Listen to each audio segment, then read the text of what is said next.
Thank you, Naomi and Bree, for your special music today. And you know what? That's what Paul was writing to the Corinthians about God being so big, so strong, and so mighty. There's nothing that God cannot do. But first, we got to start with those Corinthians. So, a bit of an irony today. So, I just came back from Synod School, and one of the classes I took at Synod School was on wisdom. So, it was all morning long. Instead of taking two separate classes, it was an all morning long class on wisdom. And it was led by a clinical psychologist from LeaderWise up in the Twin Cities. And LeaderWise usually offers something every year at Synod School, and I usually take their class because it's about leadership and healthy psychology and just really important stuff. So I was excited to take the class this year, and it was on wisdom. So great topic, wisdom. So I took a lot of notes and great discussion and lots of learning. Wisdom. Oh, such a great topic, so interesting. What I didn't realize was one of the big parts of the Bible that talks about wisdom is in 1 Corinthians chapters 1 and 2. Completely forgot that. So it was very interesting. Like I took a little sneak peek because I tried to take a break from looking at texts and planning sermon series and tried to take a little Sabbath. So I kind of knew, I think the word wisdom is in chapter 1 of Corinthians. So I was vaguely aware, and then when I got back in town, it's like, oh my goodness, wisdom is quite a theme in 1 Corinthians chapter 1, and it spills in to chapter 2. How interesting, how nice. You're talking about wisdom, and then all of a sudden, this little part of the Bible literally talks about wisdom. That's convenient. Except irony number 2. The Apostle Paul, in talking about wisdom in this section, turns wisdom on its head. Paul says, human wisdom, ha! Human wisdom, ha! It means nothing. I'm all about foolishness, he says. It's about foolishness. Oh my goodness. Did I just waste a week at Synod School talking about wisdom? So, welcome to the Apostle Paul discovery. The Apostle Paul, we've read his writings before. Romans, Galatians, Thessalonians. We've read him before, and he can be a very difficult read. We heard all about him through the book of Acts last year. So sometimes, little pointer, when you read Paul, it's kind of like going on a big roller coaster ride of logic. And it kind of goes up, and then it goes down in a different direction, and it loops. Oh, I think it also forks a little bit. So it's easy to fall out of the car when you are reading Paul. So I thought goal number 1 is to convince you all it's worth the ride. Hang in there and provide a little guidance so that when you read Paul, you're not completely queasy or confused, or you just fall out of the car entirely. So buckle up, the roller coaster of Paul. We're always there every year. In Bible study, it's always funny because the different translations start to crop up, like how do you translate Paul's fancy Greek is always a challenge. But buckle up, we got this. Wisdom. Where to begin? Paul begins in an upside down place. He sounds like he's anti-wisdom, which is crazy talk, just crazy, whether it's biblical literature on wisdom or ancient world literature on wisdom or wisdom in general. Most humans that are thinking good-oriented people are like pro-wisdom, go wisdom, we want to be wise. The classic biblical literature often has 2 ways, the way of the wise and the way of the foolish. And in biblical literature, you want to be with the wise and not the foolish. So story after story, whether it's Old Testament or little snippets in Proverbs, Psalms, apostles, prophets, even Jesus himself, like the wise builder and the foolish builder, what foundation they use. The classic setup for wisdom and foolishness is, it's very stark, it's very black and white. There's the way of the wise, and there's the way of the foolish. So like if there's a giant pit, the foolish end up falling into the pit, but the wise end up avoiding the pit. They can see the pit coming. Wisdom is about strategy and goodness and thinking about other people. So it's pretty cut and dried. Wisdom good, foolishness bad.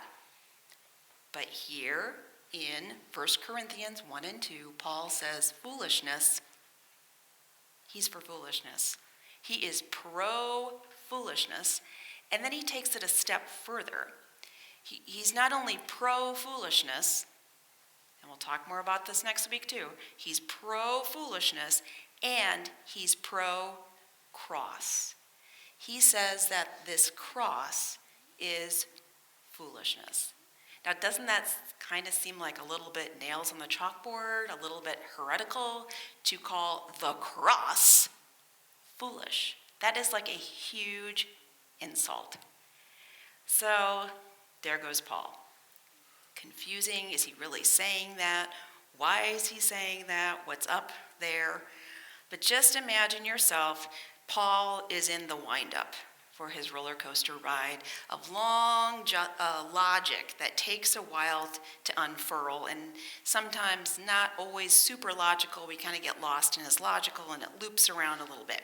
But he's doing the wind-up because now he's got our attention that it's all about foolishness and not wisdom, and the foolishness of the cross, which is the big early church's symbol of what's right. How can the cross be foolish? So he's just blown their minds, and he blew my mind.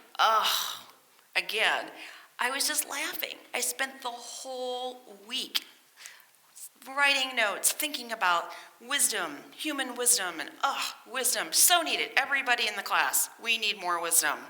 Lord, in your mercy, hear our prayer. More wisdom, more wisdom. And then Paul says, human wisdom, well, geez, did I just waste a perfectly good week? But Paul, I'm hanging in there with you. It's about foolishness, and not just ordinary foolishness, it's the foolishness of the cross. So then we got to think about this cross business. And I think that's always helpful for us, especially as modern people who feel called to follow the way of Jesus Christ, the cross. So it's helpful for us to remember the cross, and as Joyce said in Bible study, is not just this pretty shiny thing. The cross originally was something that killed. It was an instrument of capital punishment. The cross was ugly and terrible. So that's the cross, ugly, terrible, horrible instrument of death. And then secondarily, Jesus died on the cross as a criminal.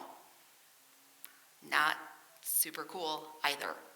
So you got this cross, which does not look super cool, and then you got this person who was killed on the cross. That doesn't sound like it's, trending in a good way.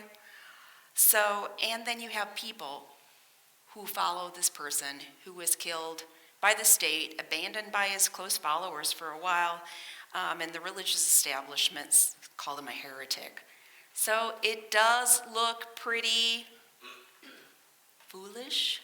Let's own it. That is foolish looking, a little bit embarrassing, not cool enough.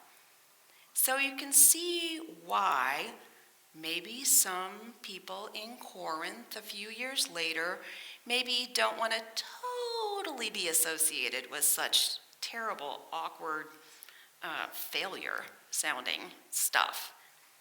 That doesn't sound too hot. And what sounded better to them was wisdom. Wisdom. Wisdom was cool. always kind of has been, except, well, sometimes it's kind of uncommon wisdom that doesn't really, get the population too excited. But wisdom was cool. So the Corinthians, they were okay with associating with wisdom more than a cross. And look at those charismatic, well-speaking persons who could talk wisdom and logic. And woo, that was hot stuff in the ancient world, trending, everywhere. Wow, that person's a good speaker. Wow, that person's line of logic's pretty great. Ooh, that person is very knowledgeable. They've done a lot of reading and so that way got traction, and it was distracting for the early church that Paul helped plant in Corinth. And Paul was seeing straight through it, that wisdom became a wedge issue and confusing. Well, isn't wisdom good? And these people are good at wisdom. And so Paul had to elbow his way in about such things. The cross is foolishness to some people, but to those who are being saved, it is the power of God. Paul says, which ride are you on in following Jesus Christ and understanding God? Are you on the ride that says, the cross, whatever, I'd rather hang out with charismatic, cool people who speak well, rather than needing help? To those who are being saved, the cross is foolishness, and wisdom is the power of God to save. Which ride are you on? What is the cross? What is the wisdom of the cross? And there, Paul digs in again about that foolish wisdom of the cross. The cross is a signal of what kind of God we believe in. We don't believe in one of the gods up on Mount Olympus, who are all-powerful, occasionally self-centered, very slick. Maybe they had thrones. Not our God. Our God is associated with a cross and a person who died on the cross. That's where our God goes. Our God goes to a cross, facing injustice, able to be a failure, take hits, be abandoned, and yet have power. A power of resurrection, a power of new life, power beyond all the evil, injustice, hate in the world. That's what the cross is pointing to. That foolish thing points to the wisdom of God.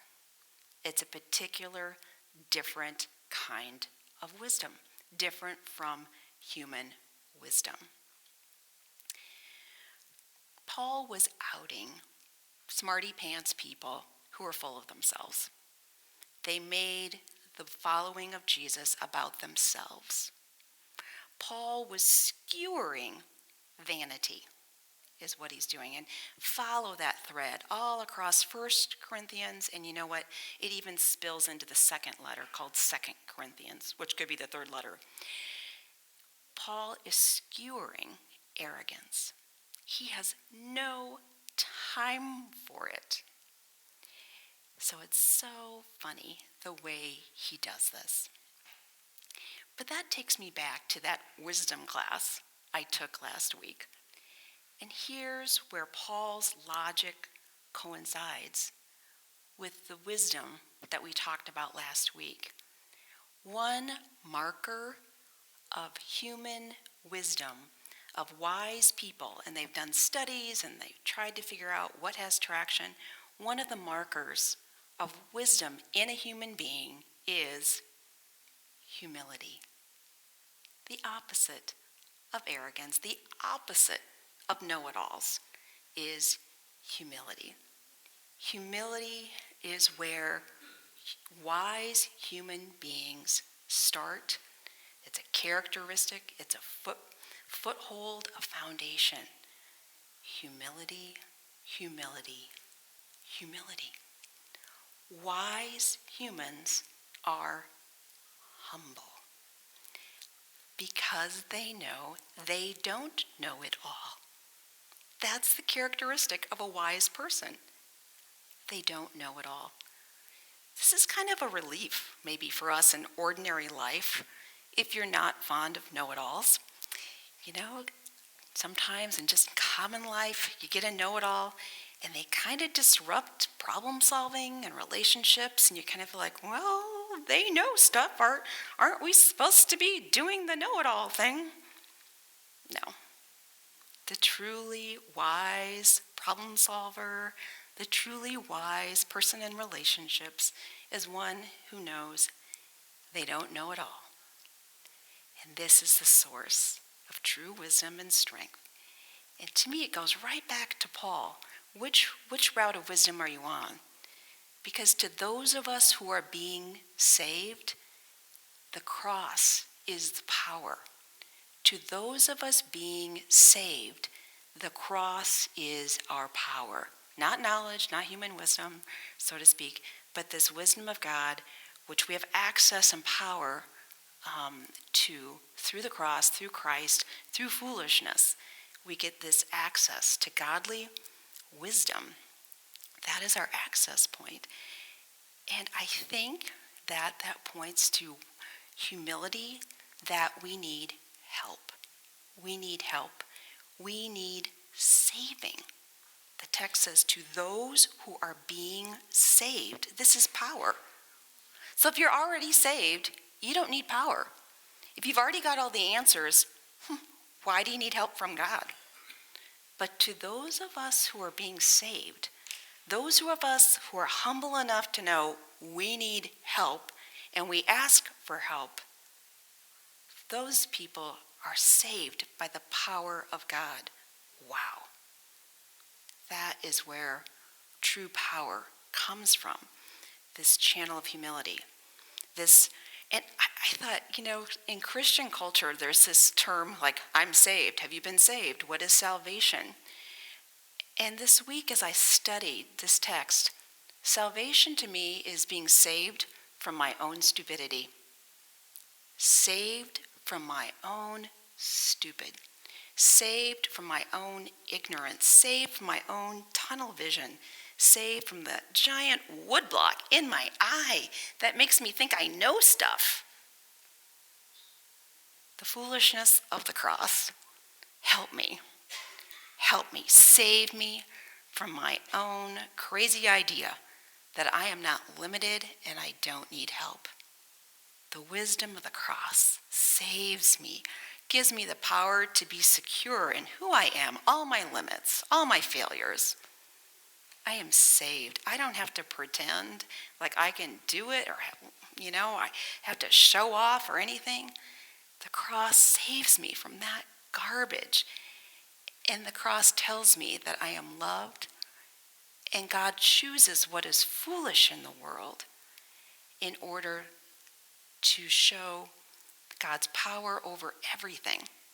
So we who are being saved are chosen, and we have the power to bless and serve the common good, which is where Corinthians is headed.